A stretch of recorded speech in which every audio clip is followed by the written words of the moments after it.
I see people live from paycheck to paycheck, and I live in a very modest senior community. I live in a mobile home.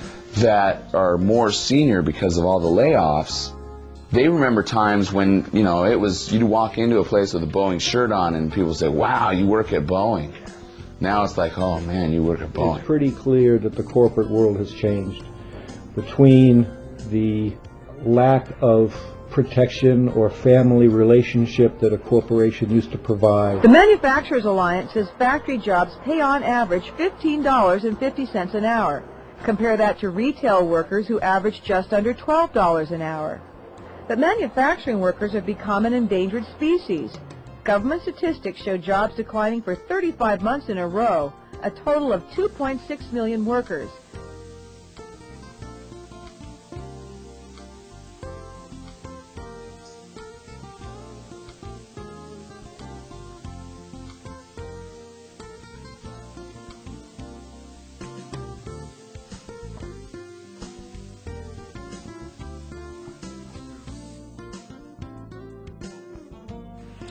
My goodness, what a topic for today. The grind, the graveyard, putting in time, work, the job, the J.O.B. But, you know, for most families, the initials J.O.B. actually stand for just over broke. As I was growing up, all I knew about as far as success and prosperity and wealth was concerned was you go to school, you come out, you get a good job, and you're set for life. Since the age of 11, I have had all types of jobs, from paper route to mowing lawns to working in the supermarket. I have had jobs that I have been still to this day trying to forget. The job was that hideous, that horrendous, that bad. Of course, I had jobs that I considered was big money, and only today, looking back, did I realize that it was huge money.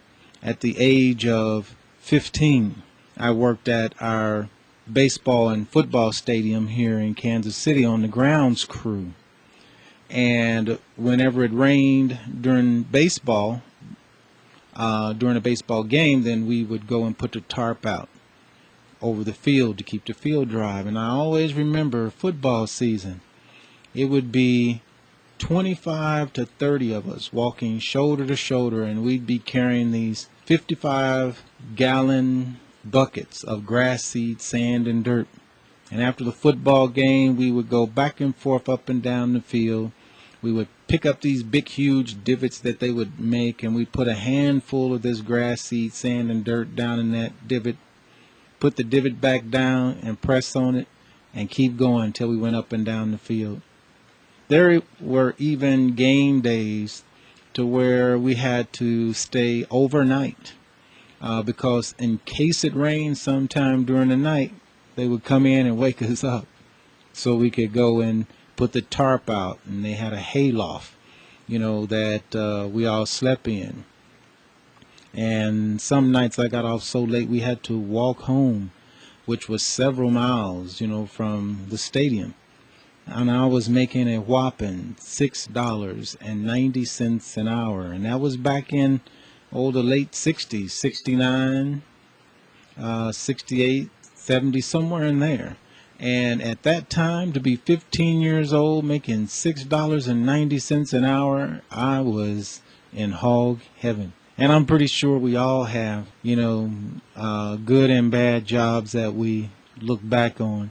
But there is this constant battle even today about how much pay your employers will allow you to earn in their employment. I don't doubt that any one of you feel, even today, that you are being paid what you feel you are worth. You know, it's almost like there's this conspiracy between all the employers out there as to what pay they will allow individuals to earn in their employment.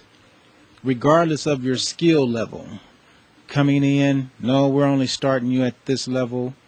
You're in the same industry, and you go from one employer to the next, and there's no competitiveness in salaries in order to get you in their employment. But look at what happens in these big athlete contracts and that competitiveness to get that star player. Wouldn't it be great if in the workforce that they saw you in the same manner? You know, you're a star player in the workforce. You know, now we're going to go into this bidding war to see who gets you. Okay, enough for Dreamland.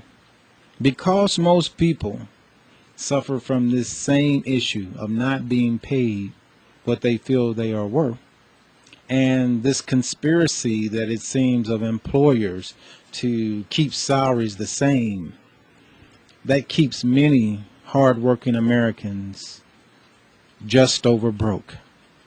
J.O.B. Now, most people's solutions to this problem is they get another job or work massive overtime.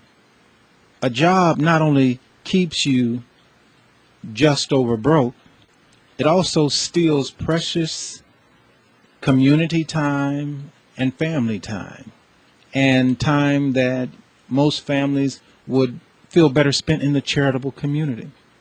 If you listen to my tape, it's about time and money, you know how precious this time is that I speak of. If you have a J.O.B., let me share a story with you that has meant a lot to me. Because some of you are losing your marbles as far as time is concerned. Some have lost your marbles as far as time is concerned. The rest are getting a little extra time but wasting it. A gentleman, Harvey Mackey, has some of the best life learning stories that I've had the most fortune to read. Some of you may know him.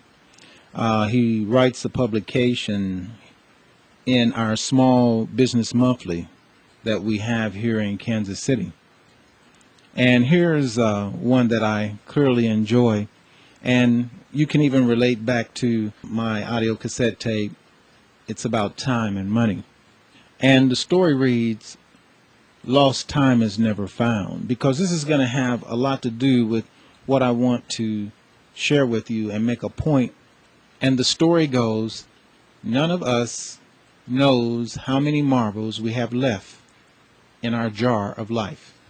Imagine that your bank credited $86,400 to your account each morning, but allowed you to have no cash balance at the end of each 24 hours. Any portion you failed to use would be deleted from the account.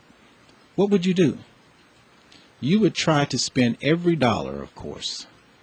Well, everyone does have such a bank, and its name is time. Every morning, it credits you with 86,400 seconds. The next morning, you discover you've lost whatever you failed to invest. It carries over no balance and allows no overdrafts. You don't use the day's deposit. The loss is yours. There is no going back. How would you spend your daily deposit? Let me share with you a story that my friend Wally Famous Amos recently emailed me. He received it from a friend who asked him to pass it along to as many friends as possible. Wally's friend was at home enjoying an early Sunday morning this past spring, playing with his ham radio. He came across an older sounding chap with a tremendous signal and a golden voice. He was telling whomever he was talking with something about 1,000 marbles. Wally's friend was intrigued and stopped to listen to the conversation, which went like this. "Well, Tom, it sure sounds like you're busy with your job, J.O.B. I'm sure they pay you well." Yeah, that's a good one, isn't it? But it's a shame you have to be away from your home and family so much. Hard to believe a young fellow should have to work 60 to 70 hours a week to make ends meet. Now, how many of you can relate to that? Too bad you missed your daughter's dance recital. Now, I know none of you have ever missed your children's event due to work. Let me tell you something, Tom. That has helped me keep a good perspective on my priorities. You see, I sat down one day and did a little arithmetic. The average person lives about 75 years.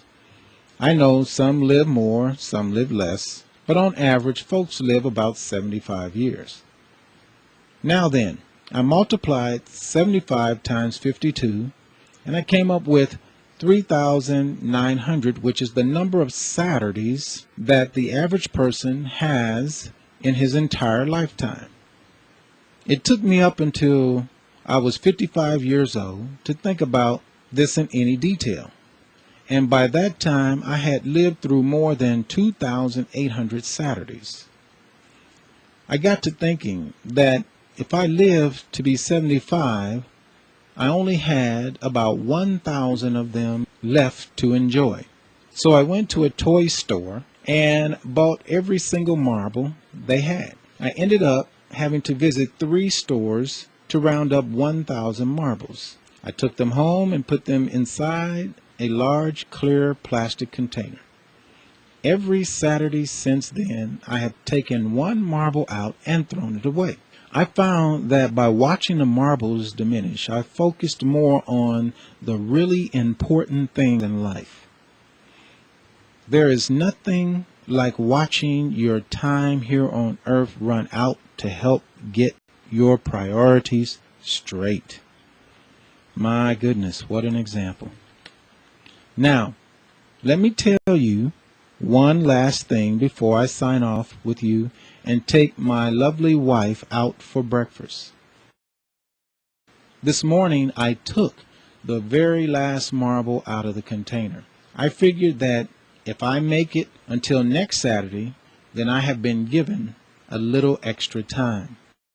And you remember when I shared with you, some of you have a little extra time, but you're wasting it? And the one thing we can all use is a little more time. It was nice to meet you, Tom, and I hope you spend more time with your family. Wally's friend said you could hear a pin drop on the band when the fellow signed off. I guess he gave us all a lot to think about. I had planned to work on the antenna that morning, and then I was going to meet up with a few Ham's friends to work out on the next club newsletter. Instead, I went upstairs and woke my wife with a big kiss. "Come on, honey, I'm taking you and the kids to breakfast." "What brought this on?" she asked with a smile. "Oh, nothing special. It's just been a long time since we had Saturday together with the kids. Hey, can we stop at a toy store while we're out? I need to buy some marbles." What was Mackey's moral to this story? If all your time is spent at work, then you've really lost your marbles.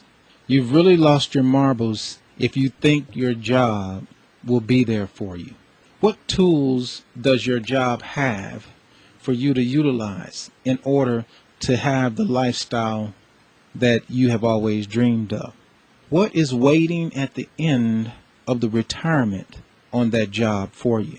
What will 10, 12, 14 hours extra a week working on your job get you? We know now that there is no security in a job. Now, here's a great example. On ABC World News, and they were interviewing a gentleman that had a guaranteed retirement from a major steel company that had just gone under. And that retirement was secured and had insurance backing it with FDIC. Now, due to the massive losses in the stock market, he received a notice saying that his guaranteed $3,600 a month retirement would be cut in half so that everyone could receive some type of retirement. Now, this was a guaranteed $3,600 that he worked 42 years at that steel mill for. It was backed by FDIC insurance. So why didn't the FDIC insurance come into play? Because the insurance company that backed him was broke also. So tell me about guaranteed retirement. The only security is in you. You must be independent. You must have a source of income, wealth, equal to or greater than what you now enjoy to fall back on. What if it took you 3, 4, 5 years working with CMI to get all of the benefits, security, and wealth that you have experienced and that we have shared with you up to this point? Would it be worth that 3 or 5 years? Think about this. The small time that we're asking you to share with us, what is at the end of it versus the next 15, 20, 30 years on your job? What is at the end of that time period? How long do you actually think you would have to put in on your job to get the types of benefits that are afforded you through our CMI teaching system? How long would you really have to work? How many marbles do you have left? Is this not something that is worth sharing with your children? You keep thinking your job is going to get better next year. Next year, I'm going to get that raise. Next year, we're going to get those bills paid off. Next year, we'll start getting that new home, getting that new car, taking that vacation that we have to continually put off. Next year comes, and you find yourself even further behind. As you go through our teaching system, you begin to learn why. We teach you how our economic system really works and what this elusive concept of inflation is about. What's the definition of insanity? Doing the same thing over and over again and expecting different results. Today, you should all understand and know that every one of you can get got. No matter how large or how far up the corporate pole you are, you have seen individuals lose their positions. From the stockroom boy, the mailroom boy, to the CEO of a company. With over the first 90 days for the year 2003, a massive 500,000 individuals lost their job. And believe me, those are individuals that early as 3 or 4 years ago thought that they had it made. CMI is about preparing for what if. This is not about things are great for me now, so I don't have to worry about it. While things are good, use what you have available to set up a source of security and wealth to fall back on in case anything happens to your job. Because if you wait until something does happen, it'll be too late. Now, think about it in this manner. If things are good for you now, and you take advantage of our full teaching system and have that backup, and things do not get bad, but get better, how much better will your life be than what you imagine? But if they do get bad, then how much more security does that afford you when you lay your head down to sleep at night? And we've had this very example occur where we had families 3, 4, 5 years ago listened and took our advice to heart. And they went about the business of building that separate income. And then we had those that did not. And when this crashing boom in the employment market came, we had families that sent us letters of thank you, how grateful they were that we were there and the effort we went through to get them to listen. Because as all around them at their job were being laid off, they had the confidence of, well, income has already matched what I was working for that 10 to 12 hours a day. Can you imagine the relief in that family versus the panic in the ones that had not prepared themselves for what may come in the future? As far as I'm concerned, I'd rather be on the side of, well, things are good now. I'm going to set something aside that's going to be equal to or greater in case they do get bad. And if they don't get bad, I'm just going to be all the much better. When you get sick and tired of being sick and tired, then do something different. Anything. I know that each and every one of you listening now has something that you would rather be doing with your life than the job that you are working on now, or even CMI. CMI is the means to that. It is not our intent for us to say replace CMI with your job. It is our intent to say use the tools to establish a source of income that you will not have to work for, and then go on with the passion that is your life. That may be painting, that may be music, that may be charitable work, that may be traveling, that may be solely being 100% within your family and the activities at school. Why is Debbie and John's mom and dad at every school event? Before you lose all of your marbles, go back, listen to this tape once again, and listen to it with your heart as well as your mind, and embrace a different economic reality. Thank you very much for spending this important time with me today.